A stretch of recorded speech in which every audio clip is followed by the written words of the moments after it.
Olá, irmãos. Saúdo cada um de vocês com a graça e a paz do nosso Senhor Jesus Cristo, amém?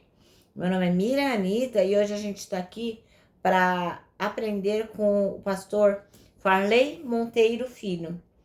O nome dele todo é Farley Damião Freire Monteiro Filho. Ele é graduado em Teologia e Psicologia. Ele é pastor de famílias na Igreja Batista do Farol, psicólogo e terapeuta de casais. Ele é de Alagoas, lá em Maceió. E o pastor Farley, ele escreveu um texto chamado Na Sala de Espera de Deus. É um texto assim que eu achei bastante tocante, porque às vezes a gente fica ansioso, né, para ter as nossas orações respondidas positivamente. E o pastor Farley nos ensina um pouquinho a respeito disso. É bom que vocês saibam que eu não escrevi o texto, foi somente ele, não ajudei em nada, por isso que eu vou ler e contar para vocês aquilo que eu entendi, tá bom? Isso esclarecido, vamos pedir ao Senhor que abençoe o nosso devocional, para que a gente possa realmente colocar em prática aquilo que o Senhor falar no nosso coração. Senhor Jesus, em teu nome, pedimos que tu nos ajudes a entender o momento de esperar, que nós possamos, no momento em que a gente espera pela tua resposta, que possamos ser gratos. É em teu nome que eu peço, é em teu nome que oramos. Amém.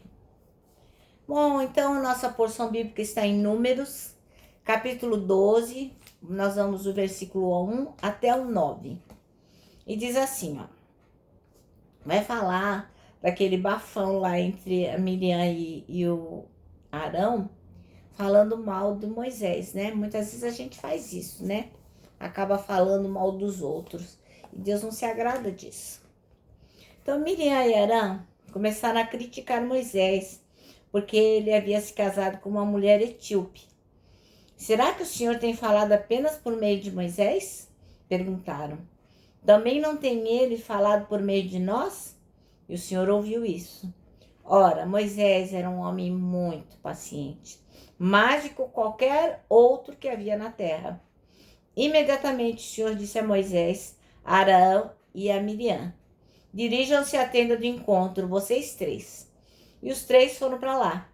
Então o Senhor desceu numa coluna de nuvem e, pondo-se à entrada da tenda, chamou Arão e Miriam, e os dois vieram à frente. E ele disse: ouçam as minhas palavras. Quando entre vocês há um profeta do Senhor, a ele me revela em visões, em sonhos falo com ele. Não é assim, porém, com o meu servo Moisés, que é fiel em toda a minha casa. Com ele falo face a face, claramente, e não por enigmas. E ele vê a forma do Senhor, porque não temeram criticar meus servos Moisés. Então, a ira do Senhor acendeu-se contra eles e ele os deixou. Olha só, né? Os dois foram fazer uma fofoca, né? Como a gente diz, né? O crente não faz fofoca, faz pedido de oração.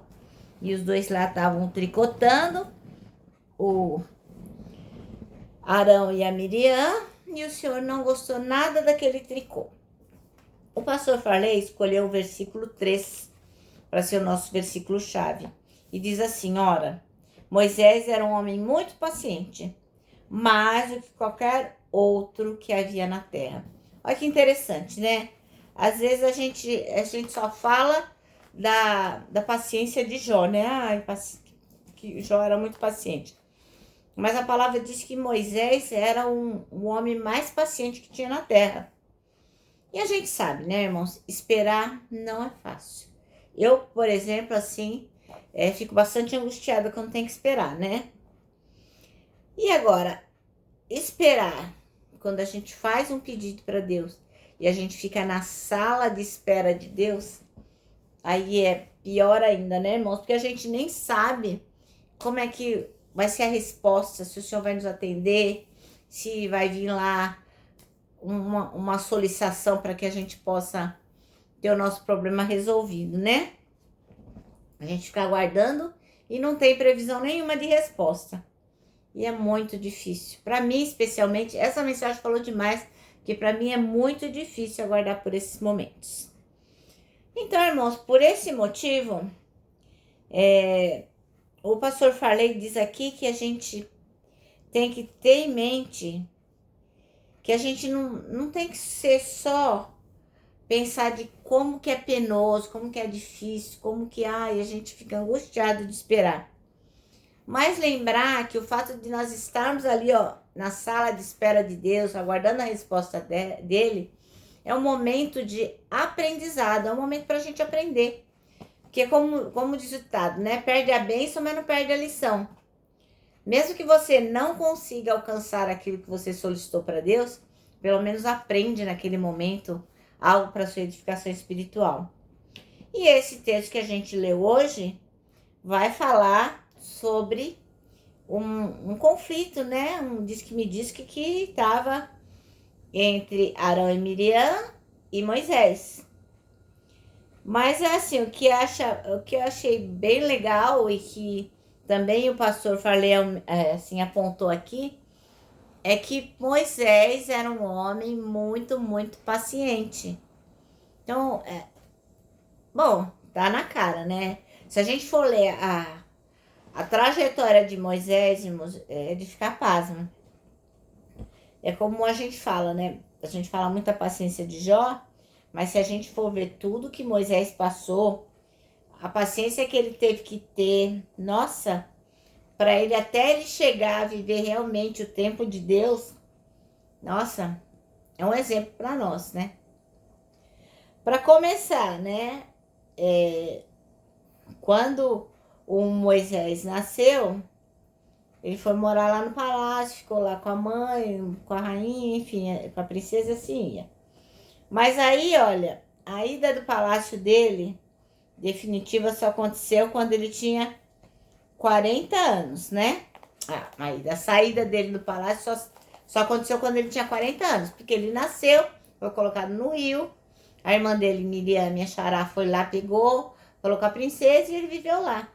Então ele viveu esse processo de 40 anos para poder sair definitivamente do palácio. Pega lá sua Bíblia e vê lá no versículo 23 do livro de Atos, no capítulo 7.